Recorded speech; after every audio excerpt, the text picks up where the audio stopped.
dizer que nós governamos para os ricos. Senhores deputados, olha, tenham vergonha. E 96 dias após a sua investidura parlamentar, este debate do Estado da Nação permitirá tirar 4 conclusões.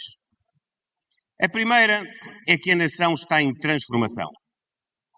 A segunda é que a nação vive com confiança.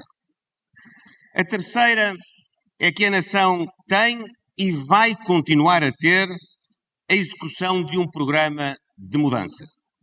A quarta é que a nação tem muita confusão na oposição. Nós não sabemos aquilo que querem para a economia portuguesa. Sabemos sim que querem reduzir o IRC para 15% e perder 1.500 milhões de euros de receita por ano de IRC. Sr. Primeiro-Ministro, a medida de redução de IRC transversal e sem critério é uma medida errada, injusta e ineficaz. Qual é a sua visão estratégica para a economia portuguesa?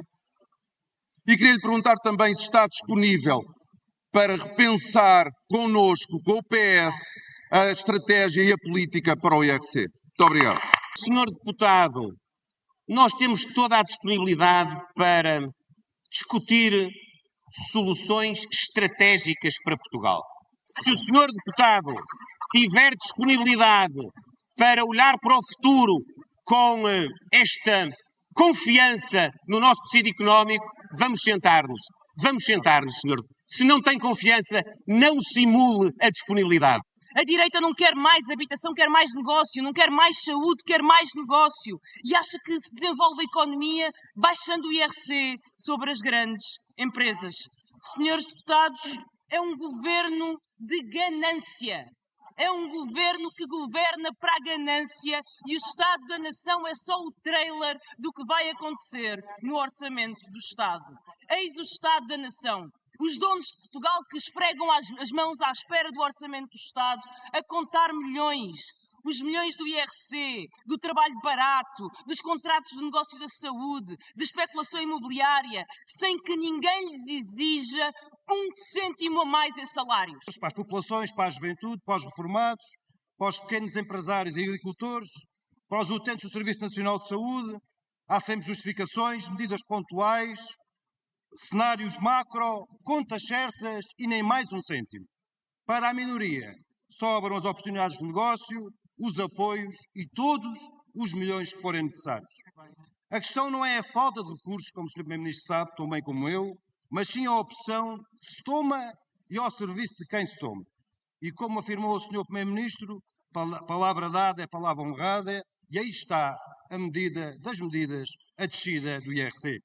Uma opção sua, ao serviço dos grupos económicos, e custará ao país, nos primeiros 4 anos, caso ela avance, 4.500 milhões de euros. Governa para 3 ou 4 empresas. Nós tivemos 2 governos muito parecidos em certa coisa. Tínhamos um governo que queria governar para os pobrezinhos. Agora temos um governo que quer governar para os ricos. No meio disso, há um partido que quer saber da classe média, palavra dada e palavra honrada. É assim que nós fazemos. Primeiro-Ministro, eu ouvi e tenho que lhe dizer, o governo vive numa bolha de classe. 2/3 dos jovens ganham menos de 1.000 euros e o governo tem como bandeira baixar os impostos aos jovens que ganhem mais de 1.000 euros.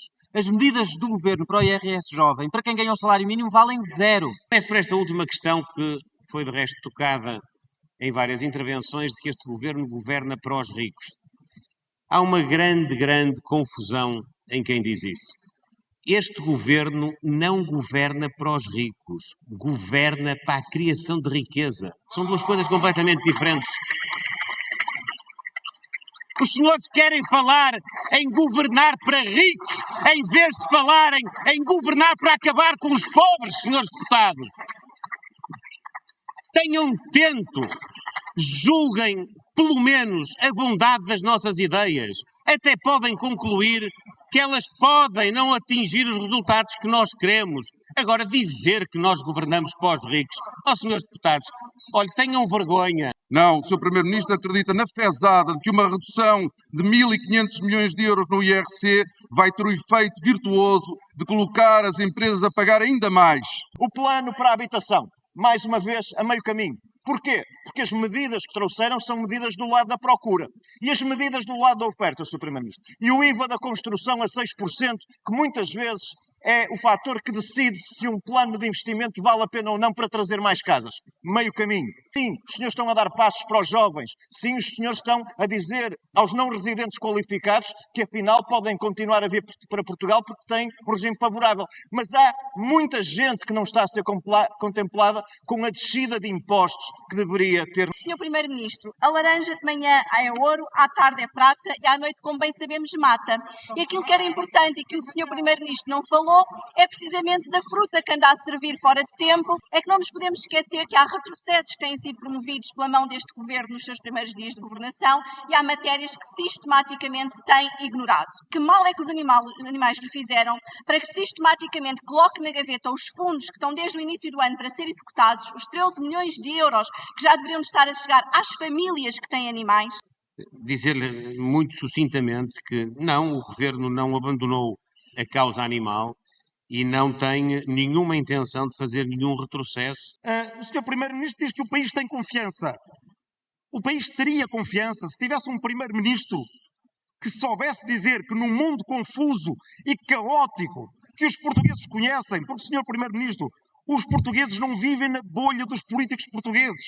Olham lá para fora e veem que o mundo está perigoso e teriam confiança num Primeiro-Ministro que lhes soubesse dizer que perante a violência política, perante uma guerra no continente, não houve a palavra Ucrânia no seu discurso, não houve a palavra Palestina no seu discurso, que perante esse mundo que está em guerra na nossa vizinhança e no nosso continente, havia uma estratégia para Portugal reinventar a sua economia, para nos posicionar no mundo de uma maneira que, por favor, Sr. Primeiro-Ministro, não passa apenas por ter alguém num cargo de topo da União Europeia.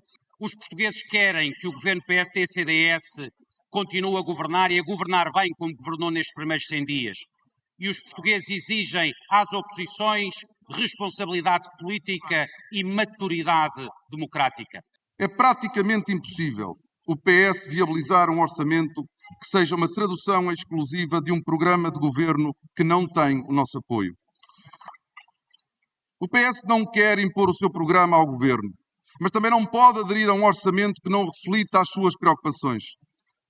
O governo, se quiser de forma genuína evitar eleições antecipadas, tem de reconhecer a sua condição minoritária, negociar seriamente e ter disponibilidade para ceder.